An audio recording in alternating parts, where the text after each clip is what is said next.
ছেলে আমার খুব সিরিয়াস, কথায় কথায় হাসে না। জানেন দাদা, আমার ছেলের বাংলাটা ঠিক আসে না। ইংলিশে ও রাইমস বলে, ডিবেট করে, পড়াও চলে। আমার ছেলে খুব পজিটিভ, অলিক স্বপ্নে ভাসে না। জানেন দাদা, আমার ছেলের বাংলাটা ঠিক আসে না। ইংলিশ ওর গুলে খাওয়া, ওটাই ফার্স্ট ল্যাঙ্গুয়েজ। হিন্দি সেকেন্ড, সত্যি বলছি, হিন্দিতে ওর দারুণ তেজ। খিলাফ বলুন বাংলা পড়ে, বিমান ছেড়ে ঠেলায় চড়ে। বেঙ্গলি থার্ড ল্যাঙ্গুয়েজ, তাই তেমন ভালোবাসে না। জানেন দাদা, আমার ছেলের বাংলাটা ঠিক আসে না। বাংলা আবার ভাষা নাকি, নেই কোনো চার্ম বেঙ্গলিতে। সহজ সরল এই কথাটা লজ্জা কিসের মেনে নিতে। English very fantastic, Hindi sweet scientific, Bangla is glamourless, or place এদের পাশে না। জানেন দাদা, আমার ছেলের বাংলাটা ঠিক আসে না। বাংলা যেন কেমন কেমন, খুব দুর্বল প্যান পেনে, শুনলে ভীষণ গা জ্বলে যায়, একঘেয়ে আর ঘ্যান ঘেনে।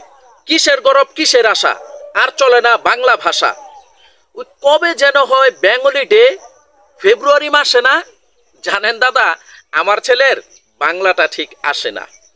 ইংলিশ বেশ বোম বাস্টিং, শব্দে ঠাসা দারুণ ভাষা। বাংলা ইজ ডিসগাস্টিং, ডিসগাস্টিং সর্বনাশা। এই ভাষাতে দিবানিশি হয় শুধু বাই পিএনপিসি। এই ভাষা ভাই হলেও দিশি, সবাই ভালোবাসে না। জানেন দাদা, আমার ছেলের বাংলাটা ঠিক আসে না। বাংলা ভাষা নিয়েই নাকি অ্যাংলা প্যাংলা সবাই মুগ্ধ। বাংলা যাদের মাতৃভাষা, বাংলা যাদের মাতৃদুগ্ধ। মায়ের দুধের বড়ই অভাব, কৌটার দুধ খাওয়াই স্বভাব।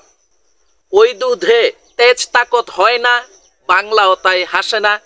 জানেন দাদা, আমার ছেলের বাংলাটা ঠিক আসে না। বিদেশি কি বাংলা চলে, কেউ বোঝে না বাংলা ভাষা। বাংলা নিয়ে বড়াই করার চেয়েও ভালো নীরবতা। আজ ইংলিশ বিশ্ব ভাষা, বাংলা ফিনিশ নিঃস্ব আশা। বাংলা নিয়ে আজকাল কেউ সুখের স্বর্গে ভাসে না। জানেন দাদা, আমার ছেলের বাংলাটা ঠিক আসে না। শেক্সপিয়র্স, ওয়ার্ডসওয়ার্থ, শেলি বা কিটস বা বাইরন, ভাষা ওদের কি বলিষ্ঠ, শক্ত সবল যেন আয়রন। কাজী নজরুল, রবীন্দ্রনাথ, ওদের কাছে তুচ্ছ নেহাত। মাইকেল হেরে বাংলায় ফেরে, আবেগে উচ্ছ্বাসে না। জানেন দাদা, আমার ছেলের বাংলাটা ঠিক আসে না।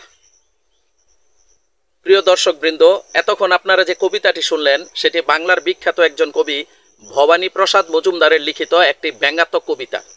এই কবিতায় তিনি যা বুঝাতে চেয়েছেন, আশা করি সচেতন সমাজ তা ঠিকই বুঝেছেন। আমাদের সমাজে এমন অগণিত জ্ঞানপাপী রয়েছে যারা নিজের মাতৃভাষা বাংলাটাকে ইংরেজির সামনে অবজ্ঞাসূচক দৃষ্টিতে দেখে। বাংলাকে মনে করে পিছিয়ে পড়া একটি ভাষা, ইংরেজিকে মনে করে আধুনিক একটি উচ্চ ধরনের ভাষা। ভাই, আপনি যদি অন্য কোনো ভাষায় কথা বলতে পারেন, লিখতে পারেন, কাউকে কিছু বুঝাতে পারেন, সেটা আপনার একটি প্রতিভা, বা আপনার প্রতিভাতে একটি আরেকটি সংযোজন হিসেবে বিবেচিত হবে। কিন্তু নিজের ভাষাকে যে অবজ্ঞা করে, সে তো আসলে জ্ঞানপাপী। নিজের ভাষাকে যে তুচ্ছ তাচ্ছিল্য করে, সে তো আসলে ভাষার কোনো মর্যাদা বলতে কিছুই বোঝে না। অন্য ভাষাকেও সে ধারণ করতে পারে না। মাতৃভাষার চাইতে মূল্যবান আর কোনো ভাষা হতেই পারে না। আসুন আমরা নিজের ভাষাকে সম্মান করি, নিজের ভাষাকে আমাদের সকল কিছুতে ধারণ করি। আপনি অন্য ভাষাকে ব্যবহার করুন, যদি নিজের ভাষায় পর্যাপ্ত বা যথার্থ শব্দটুকু না থাকে। ভাই, একটা কথা মনে রাখবেন, বাঙালি হিসাবে কিন্তু বিশ্বের দরবারে আমরা গর্ববোধ করতে পারি একটা বিষয় নিয়ে। সেটা কি জানেন? ভাষার জন্য কিন্তু যুদ্ধ হয়েছে। 1952 সালে আমাদের দেশের অগণিত তাজা প্রাণী ভাষার জন্য বিলিয়ে দিয়েছেন। পরবর্তীতে যার ফলস্বরূপ 1971 এবং 1971 যুদ্ধের ফলে আমাদের বাংলাদেশ নামক রাষ্ট্রটি গঠিত হয়েছে। ভাষাকে সম্মান করতে শিখুন ভাই, এটা আমাদের মায়ের ভাষা। অন্য ভাষায় কথা বলুন, ভালো কথা, কিন্তু নিজের ভাষাকে, নিজের ভাষাবিদদের, নিজের ভাষাকে কেন্দ্র করে যারা রয়েছেন তাদেরকে তুচ্ছ তাচ্ছিল্য করে নয়।